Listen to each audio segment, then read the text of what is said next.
नमस्कार। प्रादेशिक समाचार के साथ मैं मनोज कुमार शर्मा।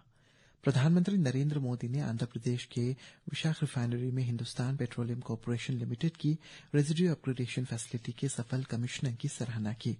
पेट्रोलियम एवं प्राकृतिक गैस मंत्री हरदीप सिंह पुरी के सोशल मीडिया पोस्ट को साझा करते हुए प्रधानमंत्री ने कहा कि यह अत्याधुनिक परियोजना देश की ऊर्जा आत्मनिर्भरता को मजबूत करती है और आत्मनिर्भर भारत के विजन के अनुरूप है। उन्होंने इसे भारत की ऊर्जा सुरक्षा एवं स्वावलंबन की दिशा में एक निर्णायक कदम बताया। अरुणाचल प्रदेश के राज्यपाल लेफ्टिनेंट जनरल रिटायर्ड केटी पटनायक ने आज ईटानगर स्थित लोक भवन में राज्य के युवा नेताओं के साथ एक बैठक की।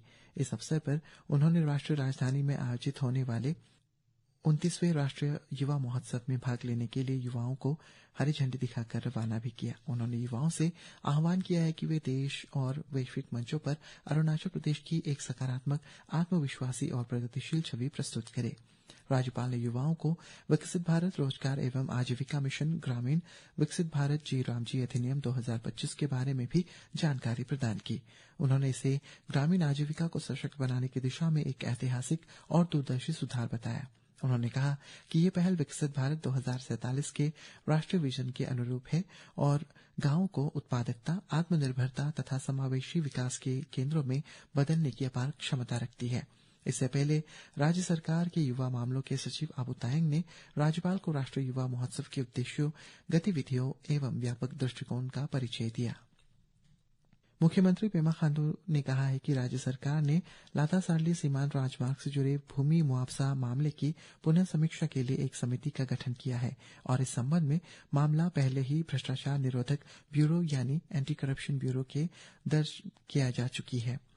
सीबीआई या प्रवर्तन निदेशालय ईडी जांच की मांगों पर प्रतिक्रिया देते हुए मुख्यमंत्री ने ईटानगर स्थित भाजपा कार्यालय में मीडिया से बातचीत के दौरान कहा है कि विधि सम्मत जांच के बाद दोषी पाए जाने वाले किसी भी व्यक्ति के खिलाफ सख्त कार्रवाई की जाएगी। मुख्यमंत्री ने स्पष्ट कहा है कि प्रवर्तन निदेशालय और केंद्रीय जांच ब्यूरो जैसी केंद्रीय एजेंसियां स्वतंत्र संस्थाएं हैं और राज्य सरकार उन्हें किसी मामले की जांच अपने हाथ में लेने का निर्देश नहीं दे सकती है। उप मुख्यमंत्री चाउना मेन ने सोमवार को कहा है कि केंद्र सरकार की उजाला योजना ने पिछले 11 वर्षों में देश भर के लाखों लोगों के जीवन में सार्थक बदलाव लाए हैं। उन्होंने एक्स पर एक पोस्ट में कहा है कि एलईडी तकनीक को बड़े पैमाने पर अपनाने से बिजली की खपत घटी है, घरेलू बिजली बिल कम हुआ है और नागरिकों की उल्लेखनीय आर्थिक बचत हुई है।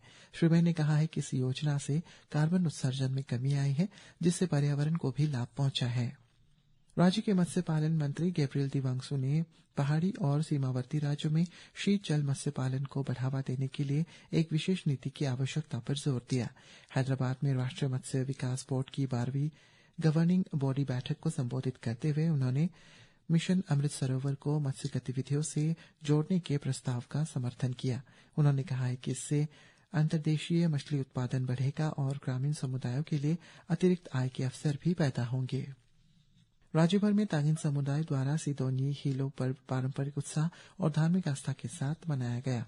राज्य के विभिन्न जिलों जैसे दापोरिजो, नाचो, तालिहा, दुमपोरिजो, ईटानगर, आलो, मेचुका पर रंगारंग सांस्कृतिक कार्यक्रम और अनुष्ठान संपन्न हुए। दापोरिजो में आयोजित समारोह में भाग लेते हुए विधायक जिके ताको ने सांस्कृतिक संरक्षण और परंपराओं को सहेजने के महत्व पर प्रकाश डाला। वहीं नाहरलगुन में आयोजित कार्यक्रम में राज्य के गृह एवं स्वदेशी मामलों के मंत्री मामा नातुंग ने शिरकत की। केंद्रीय माध्यमिक शिक्षा बोर्ड सीबीएसई ने परीक्षा संबंधी तनावों को दूर करने के लिए आज मनोसामाजिक परामर्श सहायता सेवा की शुरुआत की है। कक्षा 10वीं और 12वीं के छात्रों के लिए निःशुल्क सेवा आगामी 1 जून तक चलेगी। इसका उद्देश्य छात्रों को 17 फरवरी से शुरू होने वाले परीक्षाओं के लिए आत्मविश्वास, संतुलन और मानसिक स्पष्टता के साथ तैयार करना है। छात्र टोल फ्री नंबर 1800118004 पर कॉल कर हिंदी और अंग्रेजी में 24 घंटे सहायता प्राप्त कर सकते हैं। नंबर एक बार फिर सुने, नंबर है 1800118004। और देश के प्रमुख चिकित्सा विशेषज्ञों ने एंटीबायोटिक दवाओं के अत्यधिक उपयोग और उससे पैदा हो रही एंटी माइक्रोबियल रेजिस्टेंस की गंभीर समस्या पर चिंता जताई।